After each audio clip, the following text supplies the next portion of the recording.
सभी भाइयों को मेरा जय भीम, नमस्कार, नमोताय, आदाब, सत श्री अकाल, जय जोहार। मैं आज आप लोगों से कुछ बातें करने के लिए आया हूँ और मेरी बातें जो है आज की प्रदूषण से संबंधित हैं। जो भाई दीपावली मनाते हैं उनको दीपावली की शुभकामनाएं। लेकिन मैं सभी लोगों से ये जानना चाहता हूँ कि ऐसा किस ग्रंथ में लिखा है कि अगर हम आतिशबाजी नहीं करेंगे तो दीपावली नहीं मनाई जाएगी।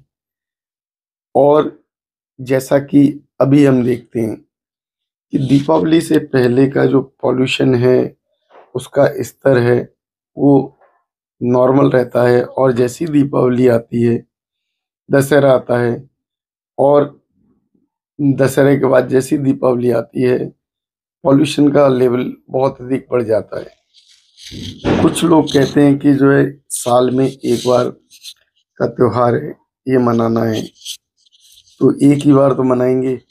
तो मैं उन सब भाइयों से ये जानना चाहता हूँ, ये कहना चाहता हूँ कि ठीक है, त्योहार अगर आपका 1 साल का है उसे मनाइए। लेकिन क्या अगर आपका, आपके परिवार के बुजुर्गों का, आपके बच्चों का अगर स्वास्थ्य खराब करने का जो है कारण अगर ये आतिशबाजी, पटाखे, बम बनते हैं, तो क्या इस तरीके से चलाए जा सकते हैं? इस तरीके से चलाए जाने चाहिए। और इस तरीके से अगर छोड़े जाते हैं तो क्या हमारी समझदारी है?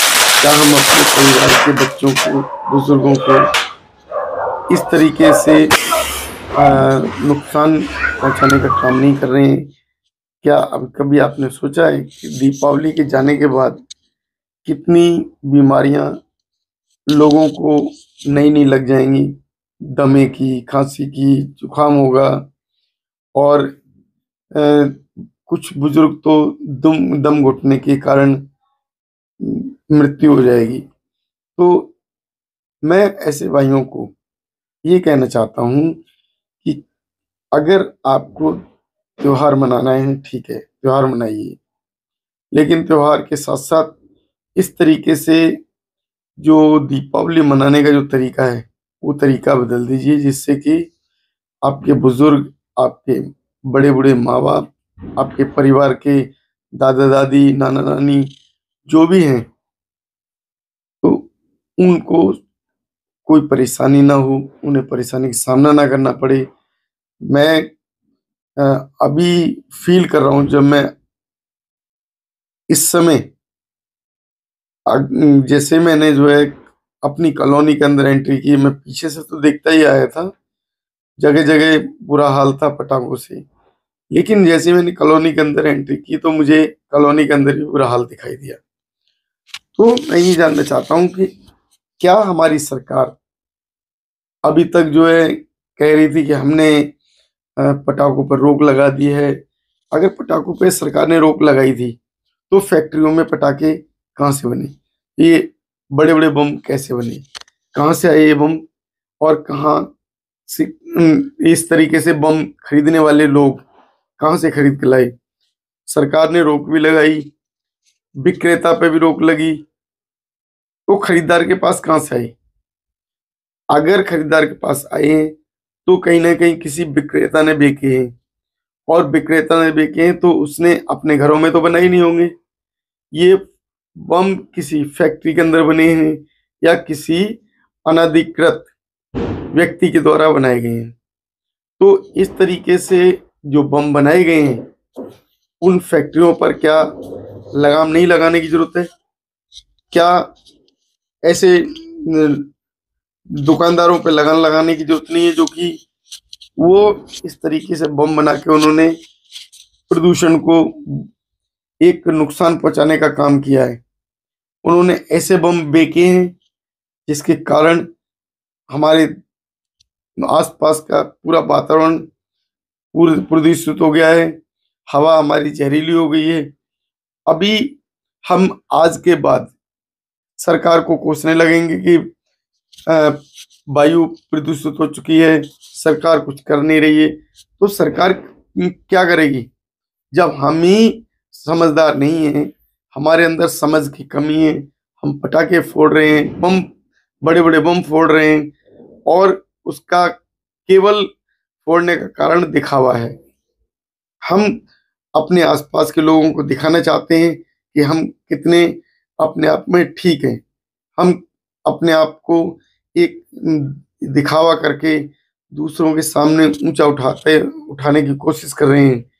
लेकिन क्या ऐसे दिखावे करने से आप ऊंचे उठ जाएंगे? क्या अभी आपने सोचा है कि हमारे एक आसपास की गली में नहीं, आसपास की कॉलोनी में नहीं, आसपास के गांव में नहीं, आसपास के शहर में नहीं, बल्कि पूरे भारत में इस तरीके से पटाखे और बम पहुंचे होंगे, जगह जगह दुकानदारों ने बेचे होंगे और उनको पटाखों को, बम्बों को फोड़कर वायु को प्रदूषित किया गया होगा। तो वो प्रदूषित वायु हमारे लिए ही तो नुकसानदायक है।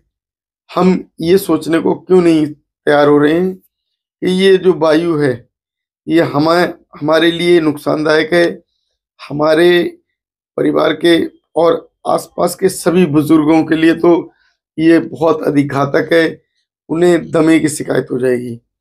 तो मैं आप लोगों से ये कहना चाहता हूँ कि क्या ये जो बम बनाने वाली फैक्ट्रियां हैं ये बंद नहीं की जा सकती? बम बनाने वाली फैक्ट्रियां अगर बंद हो जाएंगी तो खरीदार नहीं होंगे, और खरीदार नहीं होंगे तो विक्रेता भी नहीं होंगे। तो मैं आप लोगों से ये राय जानना चाहता हूँ, क्या पटाखे बम बनाने वाली फैक्ट्रियां परमानेंट ब्लॉक कर देनी चाहिए, परमानेंट उन पे स्टे लगा देनी चाहिए, उन पे रोक लगा के हम अपने प्रदूषण को बचा सकते हैं?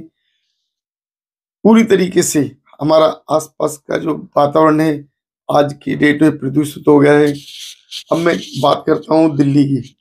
दिल्ली में कल से दिल्ली की पब्लिक, जो कि आज मूर्खों की तरह पटाखे फोड़ रही है, बम फोड़ रही है, अपने आप को खुशी दिखा रहे हैं, लेकिन कल से यही खुशी उनकी सरकार को कोसने में लग जाएगी। कल से कहने लगेंगे कि सरकार प्रदूषण के लिए कुछ नहीं कर रही है। तो क्या वो केजरीवाल इस पर जो आप लोगों ने प्रदूषण किया है, प्रदूषित की हवा, उस प्रदूषित हवा को शुद्ध कर सकते हैं? क्या केजरीवाल के अंदर ऐसी पावर है?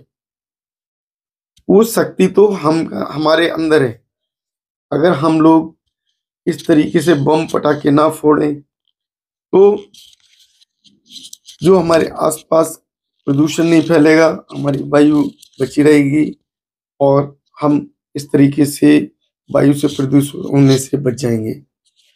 तो इसी के साथ मैं आप लोगों से कहना चाहता हूँ कि भाइयों, मेरे चैनल को सब्सक्राइब करें, लाइक करें और अधिक से अधिक शेयर करने की कोशिश करें, जिससे कि हमारे समाज के अंदर ऐसे व्यक्ति जो कि पटाखों और बम को फोड़कर अपनी शान समझते हैं, तो अगर उनके समझ में आए तो उस पर लगाम लगा सकें।